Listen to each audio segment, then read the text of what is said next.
1,000 solid silver bars, hundreds of pounds of gold bullion and coins, a vast pocket of emeralds, gold chains and jewelry worthy of the wealthiest patrons. In all, a treasure worth more than $400 million today, a treasure that sank to the bottom of the sea. This is the story of the search for a missing fortune, the search for the Atocha. On July 20th, 1985, treasure hunter Kane Fisher radioed his father with some extraordinary news. "Put away the charts," Kane yelled. "We found it." The word set off a champagne celebration in Key West, Florida, at the headquarters of Treasure Salvers Incorporated. For Kane's father, Melvin A. Fisher, it was a momentous day. Forevermore, he would be known as the world's greatest treasure hunter. But it was also a day full of irony.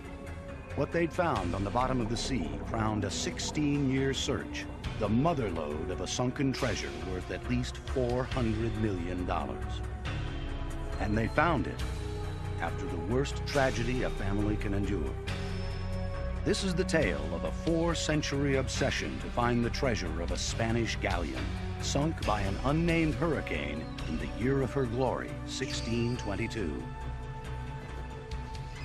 It has the romance of the high seas, the drama of an ancient tragedy, the fever of treasure hunters, and the danger of seeking the untold riches of the deep, the treasure of the Atocha.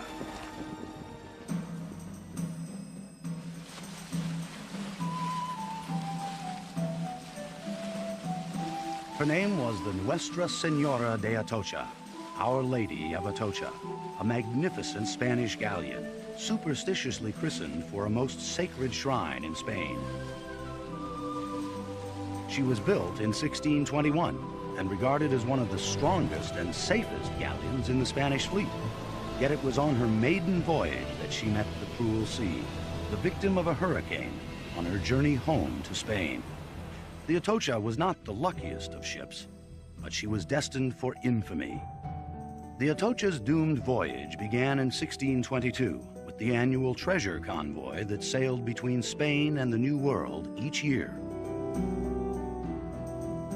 Because she was a new galleon fitted with 20 bronze cannon and a small army of conquistadores, the Atocha was the guard ship of the 1622 fleet. Her job was to sail in the rear of the entire convoy and protect it from English pirates and Dutch buccaneers. The Atocha left Spain in March 1622, following the trade winds to ports of call in the Caribbean. She reached Cartagena in May, then went to Portobello, Panama, where she loaded treasure through July. After returning to Cartagena, she sailed for Havana, Cuba, to prepare for the long, treacherous journey home. In Havana, 265 people boarded the Atocha, including a royal governor, a high cleric of the Catholic Church, and several wealthy families. Loaded in her hold were magnificent treasures. The bulk of it was Peruvian silver, more than 1,000 solid silver bars. These massive ingots bore the distinctive marks of the wealthy merchants who brought them aboard. 1/5 of all this silver belonged to the King of Spain, and some of it was a head tax from the sale of African slaves. There were also hundreds of thousands of silver coins, mined and minted in Peru for the treasury of Imperial Spain.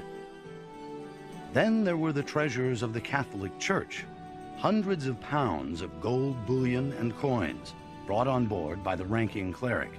He also carried a splendid cache of religious jewelry, which may have been intended for a bishop or even the Pope himself. Wealthier passengers carried doubloons and long gold money chains, each link worth a year's pay to the average Spaniard. One affluent passenger brought all her worldly possessions, including chests full of beautifully engraved silverware, chalices, and plates. There were also crates of Oriental porcelain and 15 tons of Cuban copper. The Atocha's registered cargo was worth $1.5 million in 1622 Spain, $400 million today. But there was more. Nearly every Spanish treasure ship carried contraband. On the Atocha, huge chunks of unregistered gold were smuggled on board, along with a mysterious collection of Colombian emeralds. In total, the Atocha carried a fabulous haul of treasure, nearly all of it plunder from the New World. This material that finally is loaded aboard Atocha has come many, many miles to get there. But many people have schemed, have suffered, and died to bring it to that point. It's blood money. In 1622, the Spanish treasure fleet was late. It didn't reach Havana until August and wasn't ready to leave for Spain until early September. Of greatest concern to the captain of the Atocha was not the importance of his passengers or the value of his cargo, but the condition of the weather. September was the height of hurricane season. But Spanish navigators believed that certain natural phenomena forecast good sailing conditions. As it happened, September 5th, 1622 was the date of a lunar conjunction. According to ancient nautical beliefs, the Spanish thought this augured well for a safe journey. So on Sunday, September 4th, 1622, under a perfect sky, the treasure fleet left Havana Harbor. In all, 28 ships sailed to the north, reaching for the Gulf Stream. By dawn the next morning, the sky was ominously red, and a vicious hurricane came out of nowhere. Well, this was a fairly intense but a fairly small hurricane, perhaps even much like Hurricane Andrew, which was a fairly small diameter storm with tremendous power. The hurricane ripped through the entire convoy. For the next 24 hours, the ships fought the wind and sea. Miraculously, 20 escaped and returned to Havana. But 8 ships were trapped by the storm, including 3 treasure-laden galleons, the Rosario, the Santa Margarita, and the Atocha. All were swept toward the treacherous Florida reefs. The treasure galleons struggled, dropping anchor after anchor, trying to halt their course in toward the reefs and the keys, to no avail. Sometime during the night of September 5th, the Atocha broke her rudder and lost her ability to steer. We believe her stern castle was being driven forward. In fact, the ship turned, and with the high stern castle acting as a sail, she was being driven up over the outer reef, stern first. There was a last-ditch effort to anchor. The anchors didn't hold. Her bow pounded on the reef, broke her bow. She took on water very quickly, and she sank like a stone bow first. When finally Atocha went down, all those people below were trapped. They couldn't survive. Only 5 people lived, 3 seamen, a slave, and a ship's boy. They were lashed to the mizzenmast, the only part of the Atocha that remained above water. All the important passengers aboard the Atocha, the colonial governor, the high people in the Catholic Church, the captain, the wealthy merchants and their wives, all those people were lost.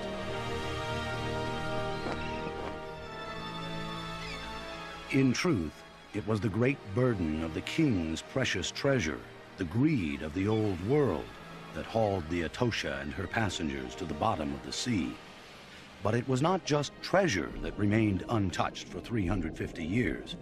The Atocha was a time capsule of Spanish colonial life. Entombed in her sunken belly were the secrets of a lost civilization.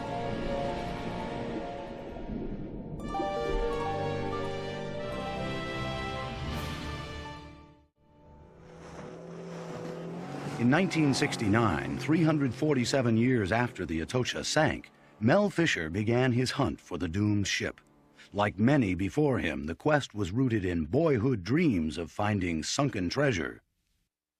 When I was a kid, I'd spend half of my study hall periods in the library reading about pirates and treasures and things.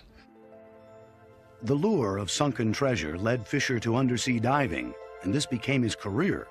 In the 1950s, Fisher helped pioneer the development of self-contained underwater breathing apparatus, scuba diving gear.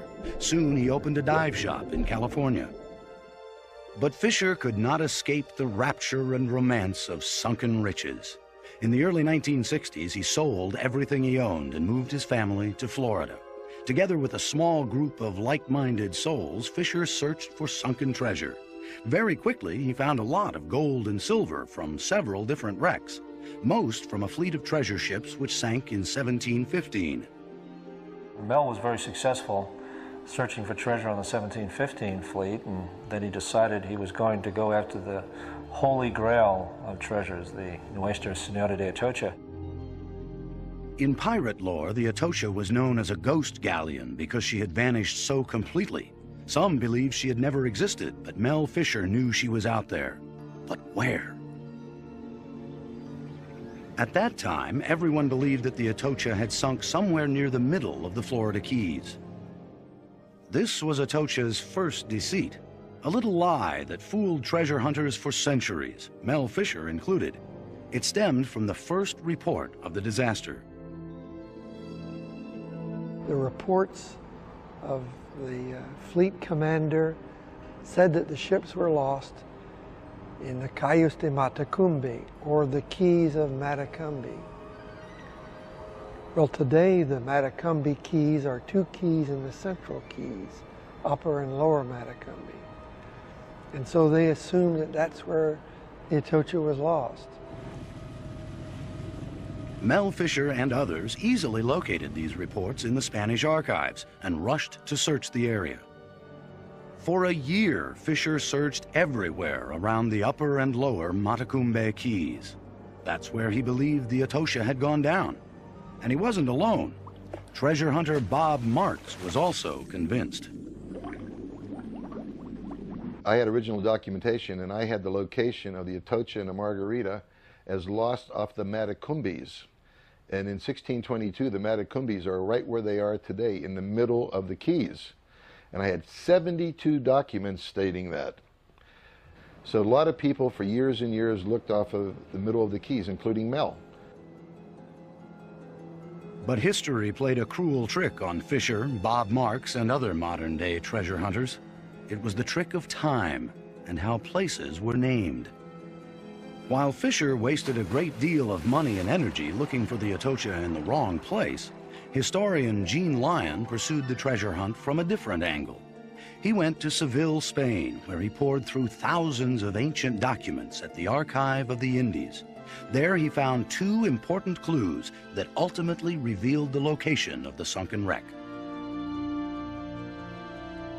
I went to Seville to work on a doctorate in Latin American history.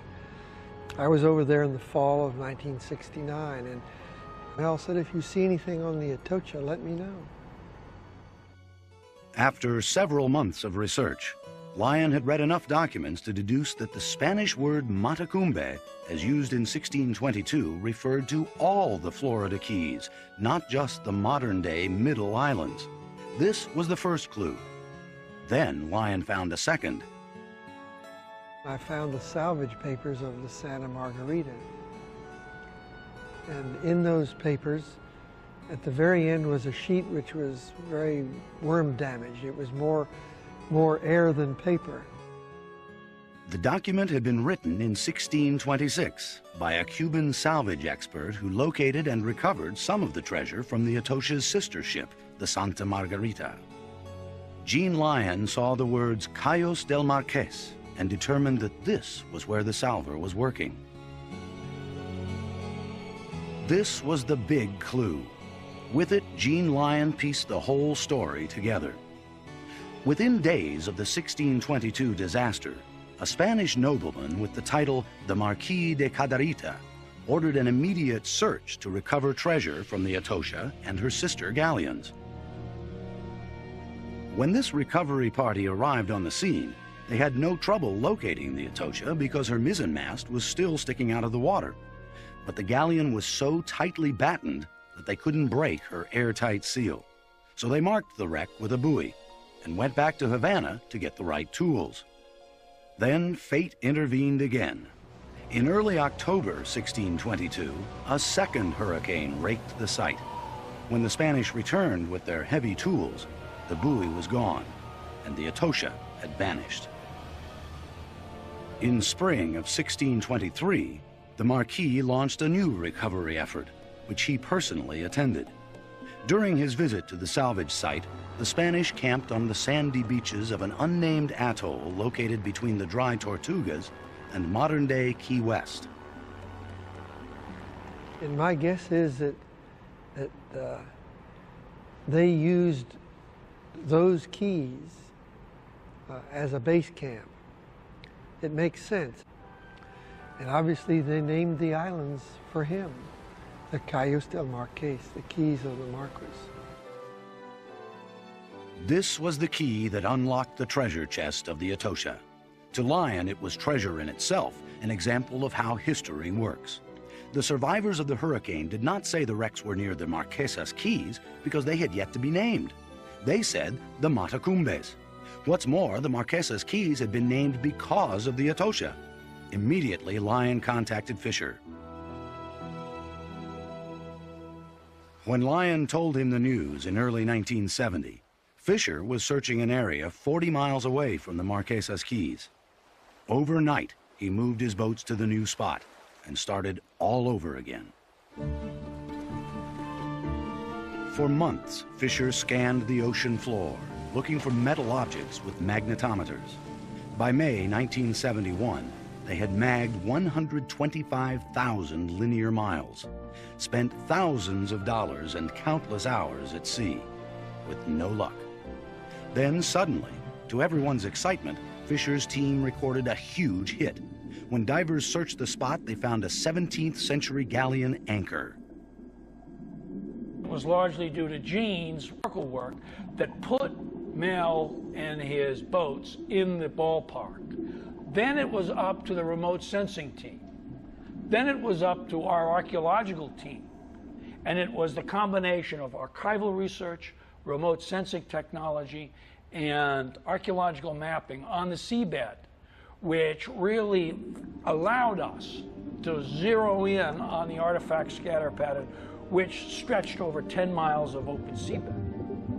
Of course, every time we made a significant find, we thought the rest of the whole section would be right around the corner. Within a matter of days, we were going to find the rest of the Atocha, the mother lode. But it was, in a way, a false lead. Finding the Atocha's mother lode would not come quickly or easily. She had hidden her treasure for 350 years, and she would hide it for 14 more. And when she was finally ready to give it up, she would trade it reluctantly and charge a heavy price in time, money, and most sadly, in precious lives. When Mel Fisher found the anchor of a 17th century galleon in May 1971, he thought about silver, 40 tons of pure silver bars piled high like cords of wood. Fisher was convinced that the anchor was from the Atocha, and soon, he thought, he would find her rich payload of silver. He began calling it the main pile and the mother lode. Mel Fisher has been called the world's biggest optimist. And I've known him for almost 25 years, and I can tell you I have never in my life come across anybody with such determination. He sets himself a goal, he sees a picture or a vision of the outcome of this goal, and he heads for it. Naysayers told Fisher that his anchor wasn't from the Atocha, that it could have been dropped by any of the 1622 galleons or by another galleon another year. There was no identifying mark on it, and the anchor wasn't talking. But Fisher set the location as ground zero and began digging. For 2 years they searched the spot, but by 1973 there was still no proof that they had found the Atocha, nor had they located any sizable amount of treasure, but they were finding valuable artifacts.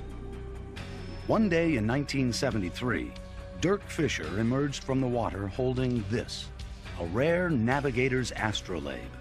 This was the most important tool aboard a Spanish galleon, worth a fortune, and further evidence that Fisher had found his ship. When Don Kincaid, the team photographer, found a gold chain, excitement grew. And then divers located a trail of black blobs, the silver coins that became known in pirate lore as pieces of 8. Pottery and tools were one thing, but when Fisher's team found precious metal, trouble began. It's amazing how you can work for so long out there on shipwrecks and not be bothered by people until you start finding gold and silver and significant objects like that. As soon as we started finding gold and silver in the early 70s, we had state and federal government claiming ownership of it. Environmentalists accused Fisher of destroying the wreck site, and this was the beginning of an endless legal nightmare. To answer his critics, Fisher added an important link to his search team, a formally trained archaeologist who, ironically, had no underwater diving experience. When I started with Mel Fisher and his team in 1973, there was very, very little about historic shipwreck archaeology published here in the Americas. And it was largely my working with Mel and the team that we began to see that this really was a pioneering effort. Thus, Fisher's quest for the Atocha became more than just a treasure hunt. It became a hunt for knowledge, both intellectual and precious. And as Fisher's team educated themselves for the hunt, they soon realized they were pioneers in their own right and had an opportunity to educate the world in the process.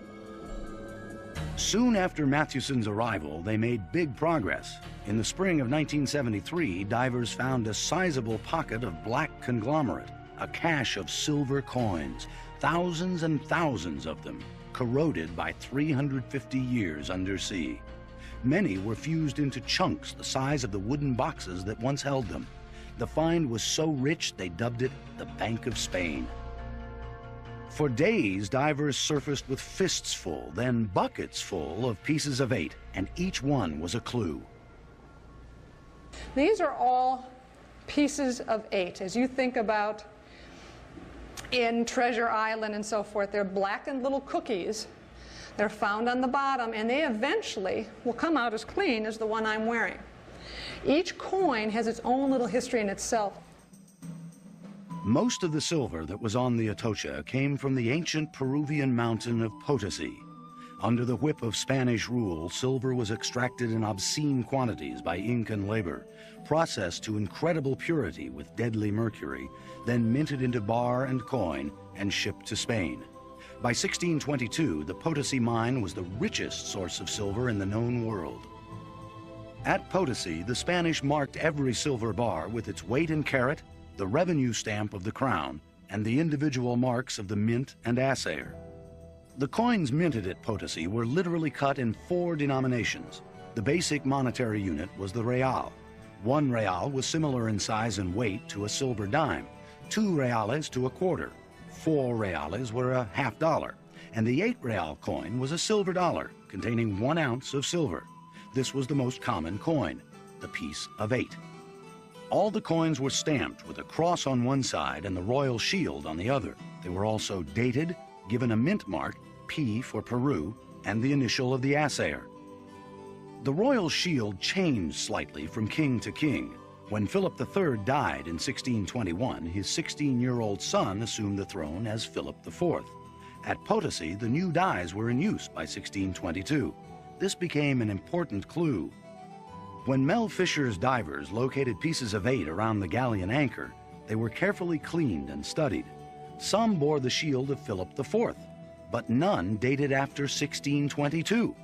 The divers also found coins stamped with a backwards P and a reversed shield. This was curious indeed. There wasn't a numismatist in the world who had ever seen one of these coins before. Fisher's team noted that the assayer responsible used the initial T for his personal mark. Through archival research, they learned that his name was Juan Jimenez de Tapia, and that he worked at the Potosi Mint between 1619 and 1622. During this period, many of his coins were reversals. In time, history would reveal that de Tapia was dyslexic. These coins were certainly rare, but were they proof that Fisher had found the Atocha, or one of her sister ships? Fisher was sure, but others wanted more tangible evidence. In May 1973, they got it. Fisher's divers found 3 silver bars in the middle of the Bank of Spain. Once again, it was archival evidence discovered by Jean Lyon that created the excitement. In Spain, Lyon had found construction records of the Atocha, her passenger list, and her cargo manifest. The manifest listed all of the registered silver bars, and it gave the name of the shipper and the weight of the bar and the bar number. And then, bang, it occurred to me that if you could find a bar with an inscribed number that matched the manifest, and if you found enough of them where it couldn't be random, then you could identify a Spanish shipwreck. With great anticipation, the 3 silver bars were brought to Fisher's Key West headquarters to be weighed. Bar number 4584 was the first on the scale. We placed that bar on the scale, and it turned out to be exactly the same weight as Jean indicated from the manifest. That was the first indication that we had that, in fact, the treasure we were now bringing in was from the Nuestra Senora de Atocha. Not only did the bar number match the manifest, but Lyon also knew exactly where it came from. It had been loaded in Cartagena as payment for African slaves. It was true blood money. Fisher's team was thrilled by this evidence. But then came a shot across the bow. Allegations that Fisher had salted the wreck by planting the silver bars. Well, first it was laughable, and then you were furious, and it was a whole mixture of emotions. I think that's one of the reasons why a lot of us stuck with it. We just had to prove to the rest of the world that what we knew and what Mel has been telling everybody all along was true. It was from the Atocha. With increased determination, Fisher's team set out to prove they had the Atocha. But the mother lode of the sacred ship remained her secret, and she was about to deliver another tragic blow.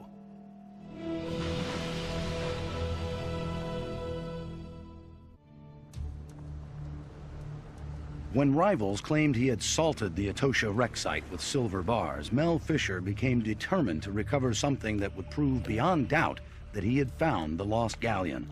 He wanted to find a cannon. What treasure hunters are always looking for is a bronze cannon. Mel always wanted a bronze cannon. He'd never had one of his own. In Spain, Lyon had located the arms list for the Atocha, which described her 20 bronze cannon in detail. But finding them was another chore. Fisher thought they might be in the shallow area around the Bank of Spain, but his son Dirk and Duncan Mathewson both wanted to look in deeper water because of the developing scatter pattern of Atocha's artifacts. I looked at the ballast rocks, I look at the potsherds, I look at the barrel hoop fragments, I look at the rusty iron fasteners, I look at all different bits and pieces that were, to me, telling me, speaking to me, that we were going in the wrong direction. Because we were going up to the northwest in an area that kept producing the gold and silver and kept helping Mel to meet the payroll. Now, archaeologists have to eat like everybody else. But I began to question that, why are we going to the northwest when the artifacts were telling us we should be going 180 degrees down to the deeper water, down towards the southeast? Mapping the artifact's scatter pattern was not easy because of Atocha's peculiar fate. Remember, we were dealing with 2 different hurricanes. The first hurricane sank the ship. She was still basically intact, with all her decks intact, her high stern castle still intact. And it was only later, the month later, that the second hurricane came, broke her up, tore that gun deck off, tore the high stern castle off, and then scattered her over 10 miles to the northwest. In the summer of 1975, While most of Mel's boats worked the Bank of Spain, Dirk Fisher took his boat, the North Wind, to search in deep water. On July 13th, the hunch paid off. While free diving 37 feet below the surface, Dirk found 5 bronze cannon resting on the bottom. Then Pat Klein found 4 more buried in the mud. Up until that point, there had never been that type of discovery before in American waters or elsewhere around the world. Normally, you might find 1 or 2 bronze guns on a shipwreck, but never 9 together like that. And that was exciting, and that told me that we really had something special here. The 9 bronze cannon were carefully mapped and photographed as they were found. More importantly, they were studied for identifying marks, and they matched with the Atosha's gun list. The cannons pretty much sealed it, not so much for us. We already knew.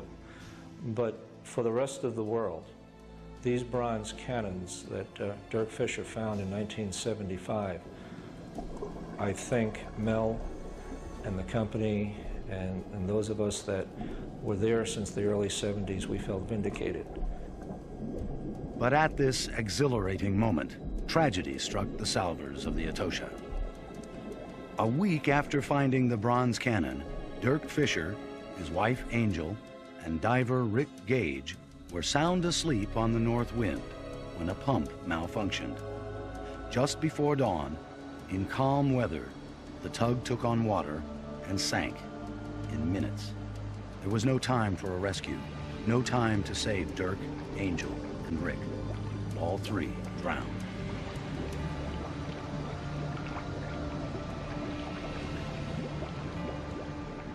It was a terrible tragedy, and it happened at a time where we were all so high on a high plateau, and suddenly we were way down in the valley. Dirk and Angel and Rick Gage, they were more than just crew members, they were family. You know, we always watched each other's backs out there. We always looked out for each other. And we were young, we were in our 20s. You know, it's one of those things you can live forever when you're that age. And expecting an accident like that is something nobody ever considered. And when it happened, it was devastating. We were, as crew members, ready to throw in the towel ourselves. But Mel said, we need to go on. In Dirk's name, we need to find the rest of the ship. He pointed us now in this new direction, and we did. The search did continue. And it was 10 years to that day of Dirk's death that Mel's other son, Kane, found the mother lode of the Atocha. Dirk, Angel, and Rick were not the only ones to perish during Fisher's hunt for the Atosha. The son of a National Geographic photographer was killed when he swam into the propeller of a salvage boat. And another diver simply vanished on his day off. This reminded the entire team of what Gene Lyon called the reality of the Atocha. On the one hand, it's a question of reward for determination, for great effort. On the other hand, it's a tragedy. I mean, you know, 5 people died in the finding of this treasure. So I can't imagine what treasure is worth all of that. The deaths marked an eerie coincidence. 260 people died aboard the Atocha in 1622, yet 5 miraculously survived. Centuries later, the Atocha claimed those 5 lives, almost as if she had traded them for those she had previously spared. In terms of history, the reality of the Atocha was abundantly clear to those who were connected to her and to her hallowed treasure.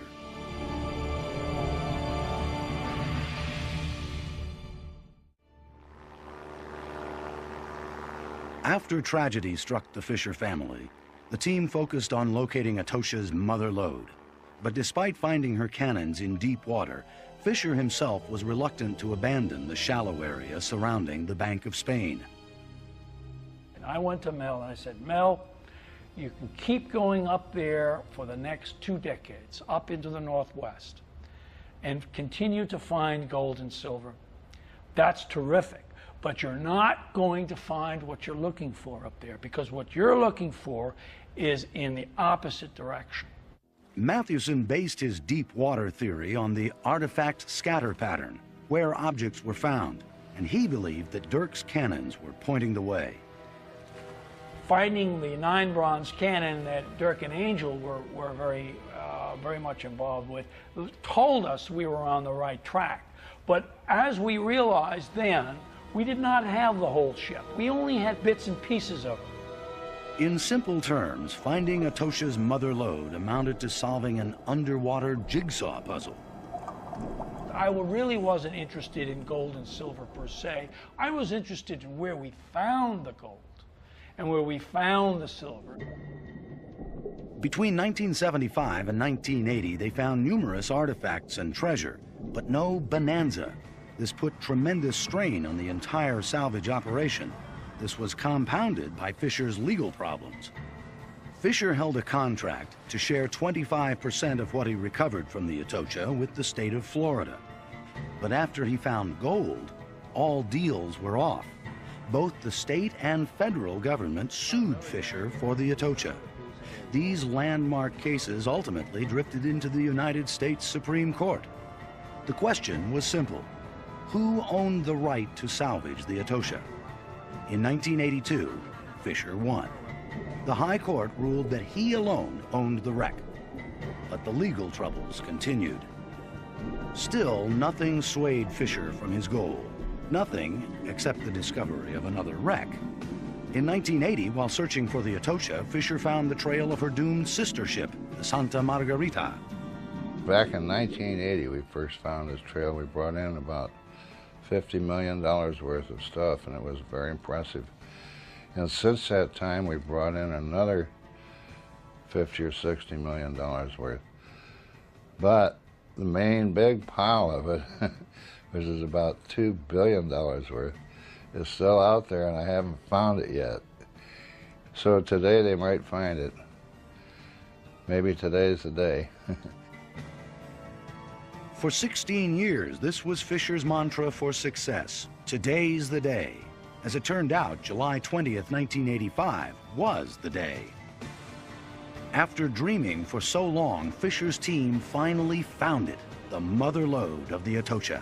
When we found the main pile, it was a reef of silver bars, 40 feet long, 20 feet wide, 5 feet high of solid silver, 47 tons.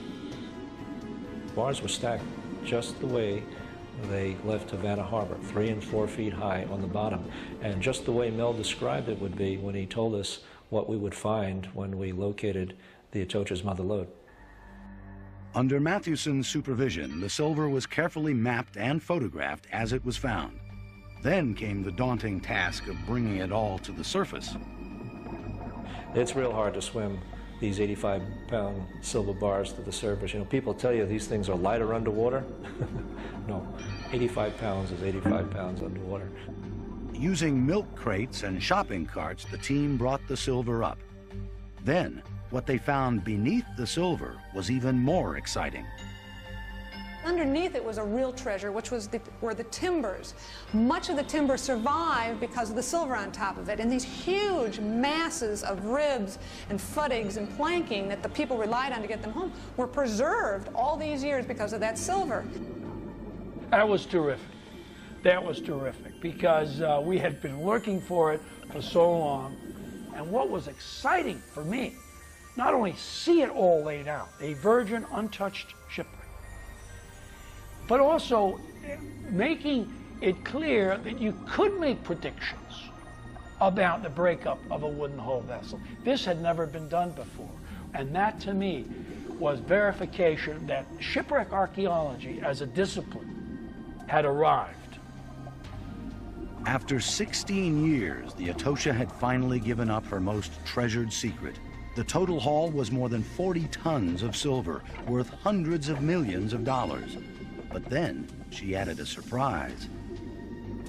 Mel always said that when we find the Atocha, not only are we going to find stacks and stacks of silver bars, and the bottoms are going to be covered with gold and silver, but we're also going to be finding lots of emeralds.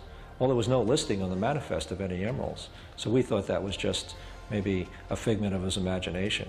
Until 6 months after we found the mother lode, we were working a little bit north of the main pile. And we were down there vacuuming the sand, and unbeknownst to us, we must have hit a pocket of emeralds. And there we were underwater catching emeralds. We were in an emerald shower. It was beautiful, and that was just the beginning of what is now known today as Emerald City. To date, close to 3 pounds of rare Colombian emeralds have been recovered from the Atocha, but the bulk of the gems are still out there. It's more than $2 billion worth still there. But they're not easy to find. We have to work hard. Today, the Atocha site remains very active. Every artifact recovered from the site is brought to Key West, where Fisher operates a world-class conservation laboratory.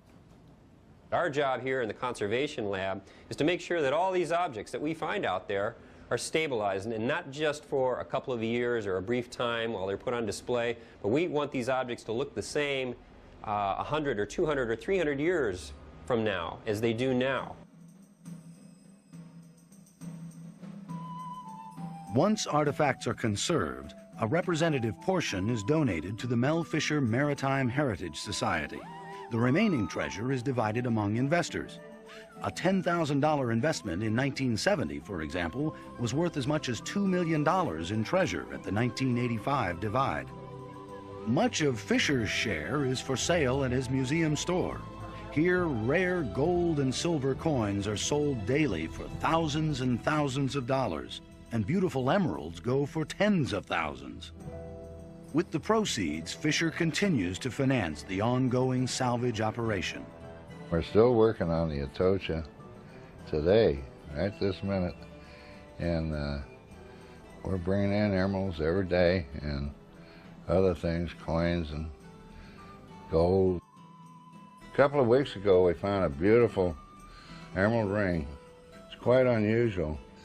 It was appraised at $114,000. And then we also found this one. Look at that beautiful thing. It's very clear, and there's ashes of a saint underneath the stone. And this one was appraised at $680,000 for one emerald ring. There's probably a big pile of emeralds there somewhere. We might run into them this afternoon. Never know. The greatest irony of Fisher's search for Atocha was that they found her mother lode exactly 10 years to the day after the tragic deaths of Dirk Fisher, his wife Angel, and Rick Gage. This deepened the meaning of every item recovered from the wreck. Granted, there's monetary value to everything. This rare coin is worth $100,000. But in concert with history, the value is magnified. A simple plate, for example, might fetch several $1,000s for its weight in silver. But add a name to the plate and match it to the Atocha's passenger list, and suddenly the Fisher team had uncovered another piece of human history. Who owned the plate? Who perished bringing it back to Spain?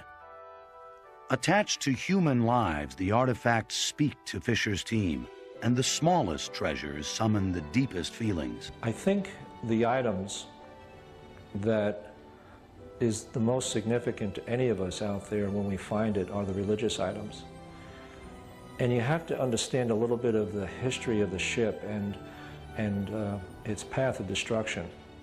And you have to know that these people were very strict religious people, and they knew they were going to die. And the very last thing that they were doing before they drowned was clutching some religious item. And when you find that underwater, that feeling of being the first person to touch the very last thing they touch is much stronger than any other artifact you can find. It's very emotional. The real treasure of the Atocha remains the ship herself, brought vividly to life by Mel Fisher's team 4 centuries after she sank. By revealing her treasures of gold and silver and jewels and more, she tells the tale of an ancient civilization to a modern world. And in telling this tale, she reminds us all that her voyage is ongoing.